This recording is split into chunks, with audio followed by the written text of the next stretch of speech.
بسم اللہ الرحمن الرحیم۔ تو ہم دیکھنے سننے والوں کو RML آفر میں خوش آمدید اور ایڈوکیٹ شبیر حسین کیانی کی طرف سے السلام علیکم ورحمۃ اللہ۔ آج ہم بات کریں گے میعاد کے حوالے سے کہ اگر کسی کورٹ کے آرڈر کو یا ڈگری کو اس بنیاد پر چیلنج کرنا ہو کہ وہ ڈگری یا وہ آرڈر جو ہے وہ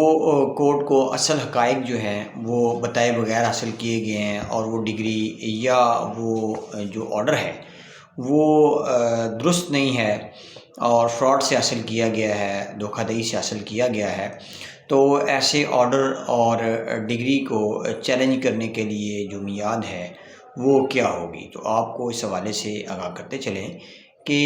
ایسا کورٹ کا آرڈر یا ایسی جو ڈگری ہے جو مبنی پر فراڈ ہو، دھوکہ دہی ہو، اس کو چیلنج کرنے کے لیے 3 سال کا عرصہ مقرر کیا گیا ہے، اور یہ عرصہ وہ جو ڈگری یا آرڈر پاس کیا گیا ہے اس